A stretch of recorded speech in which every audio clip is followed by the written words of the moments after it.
everybody. Hey, Vegas. We're back with Vegas Pulse, stories from the back of the house.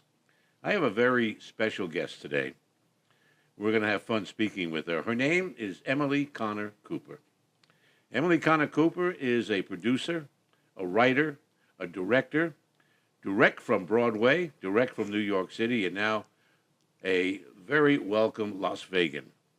Emily was married to the great comedian, very classic comedian, a guy that everybody loved, Mr. Pat Cooper. I know when I was growing up as a child, when we were, and I don't want to date you, Emily, I know you're a young lady, but when I was growing up, that was the album we played at any of our dinners, Thanksgiving, Christmas, all us Italians would get together, and Pat Cooper's album, what is it, Our Hero? Our Hero. Would be what was on the Victrola. How about that word? And I've heard that story a million times. A million times. Yeah. I think it happened all over Long Island. Yeah, and on the stoops of New York. And he became very, very, very famous with that, and many more albums after that. But this is about you. First of all, happy birthday. We see it on your dress. Happy birthday to you. As hard as it is to face new birthdays, I'm just glad I'm having another one. Before we talk about Pat Cooper and your life with him, tell us a little bit about Emily Connor. Where'd you come from, and what are some of your accomplishments? Well, I was born in Texas. I lived there for most of, or actually not now, but I was in Texas for school until I moved to Florida for a short time, but found my way to New York at 1997. I just wanted to live in New York. I literally packed my bags and moved there and never looked back. And I finished my degree there at NYU, and I did a lot while I was there. I got down my bucket list once, at least, maybe twice. I did everything I wanted to do there, including, I graduated from NYU in media studies, and I worked in show business at the different networks, NBC, CBS, but I also ended up creating my own production company, and I worked on shows on Broadway, which I loved. And now you have a television show right here at Hey Vegas TV. I do, Tell us yes. a little bit about Legends and Laughs. Well, I was approached with this idea to do this show, which I love. The idea and the concept is to embrace yesterday of Las Vegas, because I'm extremely passionate about old Vegas and the old era of the Rat Pack. And, I actually learned a lot about it through Pat Cooper, of course. But it's also important for us to embrace the new Las Vegas. And it's a fascinating city. It's got amazing history. The history here is very important and significant in terms of the history of our country, too. And I think a lot of people don't really realize that. And it's not a place where, when I first told people I was leaving New York, my job at the time, at the Monday morning meeting, it was announced by the CFO of the company that Emily was leaving the firm and moving to Las Vegas. There were gasps around the room because people don't always understand that people really live here, and they've lived here for a long time. We all don't live in hotel rooms. People think that sometimes. Right. We don't all live in hotel rooms, and we don't gamble for a living, right? And the joke was that I was going to become a blackjack dealer, but I just wanted to come to the desert. I've always loved the town anyway, and I knew there was a lot of entertainment opportunity for me as a producer, too, here. So I told Pat about it. And, of course, Pat had lived here for 35 years, since 1970, until his wife, Patty, died in 2005. He moved to Florida for a while, and then he went back to New York, where he claimed he was going to die in New York and be transferred to Las Vegas to be buried. And this was this story that he had for a long time. That was his plan until we became close, and that's the whole story. But he ended up coming out here with me because I said, I don't know what you're doing, but I'm finished in New York after 21 years, and I was ready to start a new life and retire from. Well, I'm going to ask you in just a minute. I'm going to take a break right now, but in just a minute, I'm going to ask you what it's like to live with a crazy comedian who I loved. I thought he was one of the best. And we want to hear some back-of-the-house stuff about that, okay? Sure. We'll be right back here on Vegas Pulse. Stories from the back of the house with my great guest today, Emily Connor Cooper. Be right back.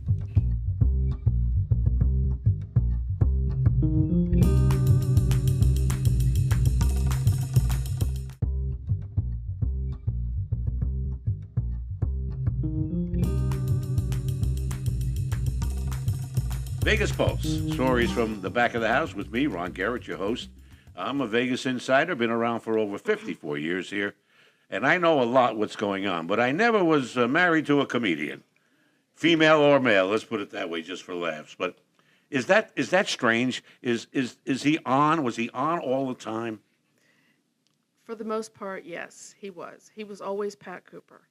And I tease people, I say that no one was really safe from the wrath of Pat Cooper, right? Not even me, especially not me. But I guess Tom Cantone Tom Cantone is the entertainment director at Mohegan Sun. He said it best. He said, "Emily, you really do have a ringside seat to the greatest show on earth." And Pat is an exciting person. He was an exciting person, and I'd known him for a really long time. And I never planned to get married. I really never wanted to get married because I was afraid of divorce and afraid of being bored. And I knew with Pat, I wouldn't have to worry about either one, right? So Certainly you wouldn't be bored. no. And he was older, but he was young at heart, and I'm an old soul. I knew all the music, he listened to, and all the characters and the movie stars and the singers that he told me about who he performed with. We listened to Seriously Sinatra every day in the car. That's all we really ever listened to. Once in a while, I'd change it over to yacht rock or something, and we'd switch it right back because I love that. But it was a very special. It was a very special 5 years of my life living with him, married to him here. It was every day. He was very entertaining, driving around the town in the car, telling stories. But Pat had an interesting and different point of view on life, which most comedians do, including Shecky. Shecky was the same way. They were friends, Shecky and Pat. They were good friends. Yes, they were. And we spent a lot of time with Shecky and Marie in the end, and they were really good to me when Pat died. Shecky died like 6 months after Pat, but it was really a special time for me to get to spend with them. In fact, my 50th birthday was right in the middle of COVID, and I spent my birthday morning at Shecky's house with Pat and Marie, and she put a candle and a bagel for me. I mean, that was my 50th birthday because nothing was open, But being with Pat Cooper every day was very interesting, and people don't understand really the kind of guy he was. He was known later in life as the angry comedian, but he was extremely sensitive and extremely kind and generous. In fact, recently I ran into the Mayor Berkeley at an event, and she was so sweet. She started telling me about a story about Pat when she worked as a cocktail waitress at the Golden Steer. Oh. She said, there was one night when I was there, and I was really bummed because I had had no business all day, and Pat was there. And he asked her, what's the matter? And she told him, she said, I just haven't had any customers. I've made no money today. So he gave her $100. Wow. Yeah, and that's how he was, though. He did that a lot. That made him feel good to do that to strangers or whoever. But she said she saw him many years later, and she told him the story, and he said, of course, he said, well, I want it back. That was him. But he made people laugh all the time. That's what he needed. He needed that fix of, the Was it like fuel in the gas tank? He needed to be filled up all the time. He needed to make people laugh. That's exactly what it was. Did he wake up funny in the morning? Well, in the mornings, I didn't know what I was going to get that day. There were several Pats out there. Yeah, it was exciting because, and like I said, I never wanted to be bored. Right? There was never a dull moment with him. But he was very sweet. He was very good to me, and he really was my best friend. We had a lot of fun here in Vegas. We got here in 2018, and then so we were here for about a year and a half before COVID. We did a lot. We went to many shows. He was able to reconnect with old friends who he never thought he'd see again. We were going out to dinner. He loved to go out to dinner every single night, which was exhausting for me, but it was fun for him, and he had an audience. Whether it was a doctor's office and kids at the store, he just made people laugh all the time. Everywhere he went, he started cracking people up. Yeah, he really did. Now, you said he was known as an angry comedian. I know towards the last few years at the Italian American Club, I would hear him yelling a lot, but it was always a funny yell, and it made me laugh all the time. Did he ever get angry with you? Yes, well, I can tell you one of the reasons that he yelled a lot was because he was hearing impaired. Oh, We did get some really good hearing aids for him. All those years of the loud bands and who knows, the screaming in the Italian family probably uh, did some damage, but that was partially because he's look he's used to he was used to yelling his entire life. He was always yelling, you know. But it was always for the most part in public. It was not a mean yell, but with me, yeah, we would get into little normal altercations that any couples would, and he would say to me, "I'm gonna call your mother. I'm gonna call your sister," and then he would, you know, he'd call them. And they're like, "Oh God, Pat's calling again." You know, I'm gonna tell him what you're doing. You know, it was harmless. I have mean, you had famous people over for dinner because of his relationship with all the stars? the answer to that is actually no, and the reason is because Pat did not like to go to people's homes for dinner, nor did he want to have people over. He didn't like messing up the kitchen. He didn't want work for me or anyone else. He liked taking people out to dinner. That was his Ah. thing. So yes, we went out with a lot of people. You know who he loved here, and they were mutually friends for I guess a long time. Jimmy Walker, and Jimmy Walker was really The other sweet. comedian, Jimmy J.J. Walker, the comedian. Yeah, Jimmy Walker. Uh, but Shecky, we went out to dinner with them. We went to the Bootlegger one night. A lot of people. And then we ran into Frankie Avalon, who I'm going to see this weekend at his show at South Point. Frankie, we ran into him at one night at the Italian American Club. It was the first time they had seen each other for probably 30 years. It was so exciting. So, no, we went out with celebrities. You know, I mean, it's people from the business, you know. How did Pat feel about being in show business? Was it something he always wanted to do? Did he didn't stumble into it. He must have been funny when he was a kid and entertaining the family in the living room like we all He did. did that at the dinner table, which his parents couldn't stand. Like he said, if you're not an opera singer, you're nothing, you know. But in the Jewish community, if you're funny, another Milton Boyle, you know. But he would stand out on the corner of his neighborhood in Brooklyn and entertain the kids. He did it, you know, all through his childhood. But no, it drove his parents crazy that he would be a wise guy at the, you know, dinner table, a clown, a buffoon. You know, he said his father hated it, and he got, you know, Was he reprimanded. reprimanded for that? Sure, Yeah. yeah. But that was what he was born to do. And that was just what he wasn't thinking about being in show business. He just did it. And he ended up at the Copa being, I think he had more performances at the Copa. He performed there 8 times, more than any other comedian. But he was just born to He was do a it. headliner here in Las Vegas. A lot. He A played lot. Who did he open for, and who did he do it all by himself? well, he opened for many people, but he and Sergio Franchi did many shows together. And they were sort of on their way to be like the next Martin and Lewis. And he would tell the funny story about that because they just had great chemistry and they were breaking each other's chops all the time. But when they brought that up about, it came up with the managers or something that they were going to try to do this Martin and Lewis type of thing. And Sergio says, well, of course, I'm going to be Dean Martin. And, you know, Pat's like, yes, you're going to be Dean Martin. So Sergio was a big one. But he opened for, you know, Roger Miller. Oh, just about every big star. Well, and at all the hotels. All the hotels. Yeah. I remember seeing, because I used to cruise up and down the Las Vegas Strip in the old days where all the stars were out on the marquees. Sure. Oh, And yeah. we'd go, so who's in town? So you go up and down the Strip, and there's only maybe 10 hotels at that time that had a first-line entertainers like Pat. Yeah. And that's how we'd find out. I got to go to a break right now, but I want to mention this before I go to a break.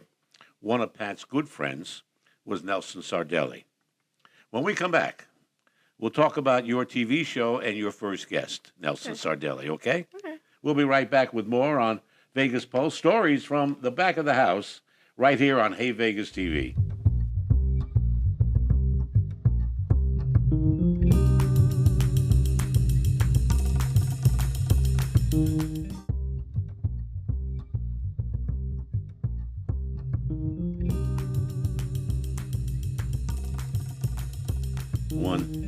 Vegas Pulse on Hey Vegas TV, and my guest today is Emily Connor Cooper. Emily, we've been talking about your famous husband. Unfortunately, it's the late great Pat Cooper. In depth here, and it's a lot of fun to hear about that. But your new television show here on Hey Vegas TV is called Legends and Laughs. Why did you want to do that? The show. I know you're going to blame it on me, right? Why did you want to do this show? And also, Pat and Nelson Sardelli were good friends. He's your first guest, and lately there's news. Well, I wanted to do the show because I love the history and the stories of Old Vegas. But I also, and I'm very passionate about the town, but I also know a lot of Pat's old friends who've been telling me these stories at home or in the car. I said to myself, it'd be nice to get these recorded for posterity, and because these are entertaining people. Barbuti is one of them, obviously, but Nelson Sardelli, he is a close friend. His wife is really one of my best girlfriends here for sure, but Nelson has known Pat. They've been friends for 50 years. So I wanted Nelson as my first guest, which we started recording, a couple months ago, because he's extremely entertaining and a total character. Now, as far as the recent news, I was asked by Nelson's family to please not discuss it at this time. The recent news is the revelation that Marissa Haggerty, Mariska Hargitay. Hargitay, I have to say it right, thank you, is actually, Nelson is her dad. That he had an affair with Jane Mansfield years ago. It's in the news, and you are close to those people. What is your comment on all that? I was asked to not comment on it at this time, but Mariska did a wonderful documentary on her mother, my mom Jane, that just premiered at the Cannes Film Festival. But the bigger news is, I don't know if you heard this, that Jonathan Scott dropped a bombshell also. Jonathan Scott, who has a show here at Hey Vegas, is claiming... Yes, Insomniac TV here at Hey Vegas. Well, he's claiming that he is actually the illegitimate son of Nelson Sardelli and Ruth Buzzi. Bless her heart. She died in Texas, at her home in Texas. She was wonderful, and it was tough to see her go. But there were plenty other things to discuss about Nelson Sardelli. He's a character and a wonderful guy. When Pat and I moved out here, they really embraced us. Of course, he's known Pat over 50 years.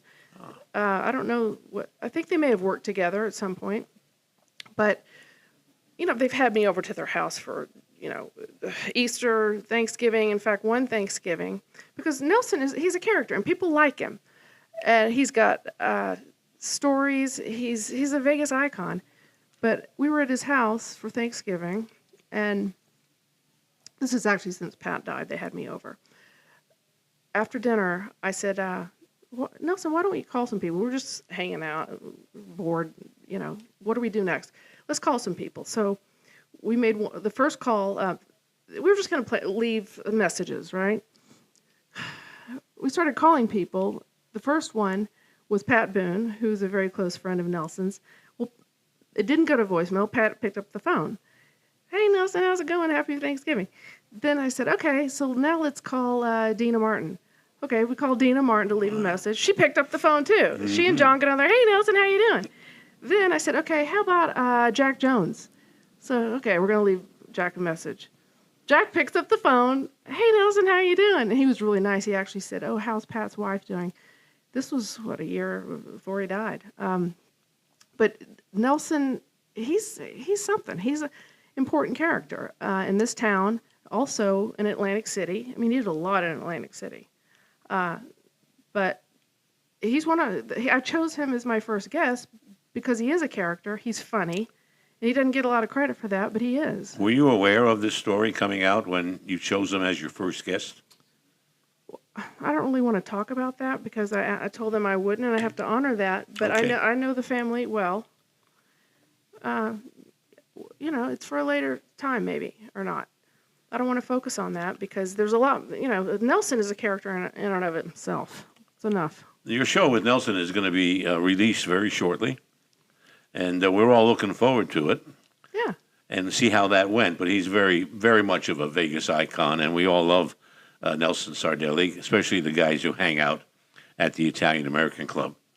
Oh, yeah. I'm going to take a break right now. Okay. Come back with our final segment. Okay. And I want to talk about all the good things you have coming up and things you want to talk about, okay? Sure. We'll be right back here on Vegas Pulse. Stories from the back of the house. And we're getting some back of the house stuff on this show today from the great Emily Connor Cooper, whose new show is going to premiere here on Hey Vegas TV. It's called Legends and Laughs. We'll be right back.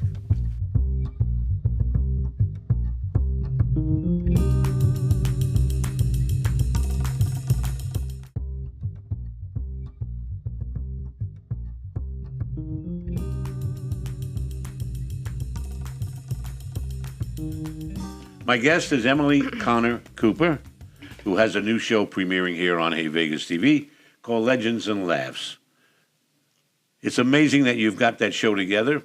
What motivated you to do that? And you're looking forward to the beginning of the series. Oh, absolutely, because it's fun to talk to everybody and hear their stories, because I'm actually hearing some stories on air that I didn't know before. Uh-huh. But it'll evolve. There are a lot of people, amazing people who have lined up. I don't want to just talk to the older generation of Las Vegas either. I want to embrace the newer generation and hear their stories of why Vegas and the new Vegas is, why they're passionate about that. But there's a lot of talent in this town. So as much as we love the old Vegas, we have to embrace the new. But I've been doing a lot of legacy work for Pat's legacy without overdoing it. His very first show was in 1963 opening for Bobby Darin, his very first show in Las Vegas at the Flamingo. So last year we were able to actually restore part of the old Flamingo sign at the Neon Museum in honor of Pat's, it was 60 years since his first show in Vegas, opening for Bobby Darin. It was great. So that's in the Neon Museum. It was completely restored. It was a very exciting event. I'm also, last year we had a paver put down at the Brooklyn Botanic Gardens with his name. They put it right in the front, and all the stars who have lived or been involved lived or are from Brooklyn are in there, including Jackie Gleason and Barbara Streisand, you know, that group. Also, the Italian American Museum, they just reopened it last year. We did their first big event there on Pat's, what would have been Pat's birthday, 95th birthday. And that was quite an amazing, Joe Piscopo helped me host it along with... Are you working on a star on the Walk of Fame here in Las Vegas? Yes, that's going to be happening. I'm now on the board of directors. For Pat, Yes. Yeah. I'm on the board of the new Las Vegas Walk of Stars. So I'm working on that. And we have a spot in front of the Flamingo that they have two spots left for. There's one for him and one for Sergio. So we're working on getting both of those. Sergio Franchi. Sergio Franchi, yes. And they were really best friends. Oh, yes. Mm-hmm. Yeah. So I'm very excited about that project. Pat is ultimately going to be buried in Greenwood Cemetery in Brooklyn, which is beautiful. It's like a museum, and they have tours in there. So that's getting done right now. So there's a lot on my plate with that. But at a certain point, and I do want to get the street named after him in Brooklyn, too. There's a street we're working on. After that, Pat would be like, enough already. You know, it's over. Yeah, he didn't like all that publicity. He didn't. He didn't like the attention. Neither did Sergio. Sergio was the same way. Pictures on the walls in the house, neither one of them liked that. Pat used to say, that was yesterday. That's how he was about it. Well, your first show is going to premiere probably this coming week, and it's going to be terrific. And your guest is Nelson Sardelli, who happens to be in the news right now. So we encourage everybody to watch the first episode. You never know what Nelson's going to say. Maybe you can find out something behind the scenes in between the sentences. No, it's good. Should be good. It's good. He's a hoot, you know. He really is. So I'm excited. Thank you very much for being on Vegas Pulse. Yeah. Stories from the back of the house. You are a true insider, and that's a good thing. And also, you met Pat at the Friars Club, but we don't have time to go into all that. But that's another great place, the Friars Club. It's so well known. Oh, it was wonderful. I just wanted to mention, though, people can follow us on @Legends and Laughs on Instagram and Facebook, @Legends and Laughs. My Instagram is @Emily's Las Vegas, and then also @ThePatCooper. We have all of his legacy stuff, but we put things up there during COVID. I mean, he started that Instagram account, so that's fun to watch. And then my production company, Columbus Circle Productions, is actually a sponsor in a film that's going to premiere Memorial Day weekend at the Beverly, called Beverly Theater. The Beverly Theater. Yes. This is our city. It's a great little film, and Eric Roberts is going to be in it, along with some other younger, up-and-coming actors. So I'm looking forward to that. Happy birthday again. Oh, thank you. Thank you very much for being my guest on Vegas Pulse. Thank you all for watching, and look for Legends and Laughs coming very soon, within several days, and we'll know exactly pretty quick, here on Hey Vegas TV. Thank you, and see you next time.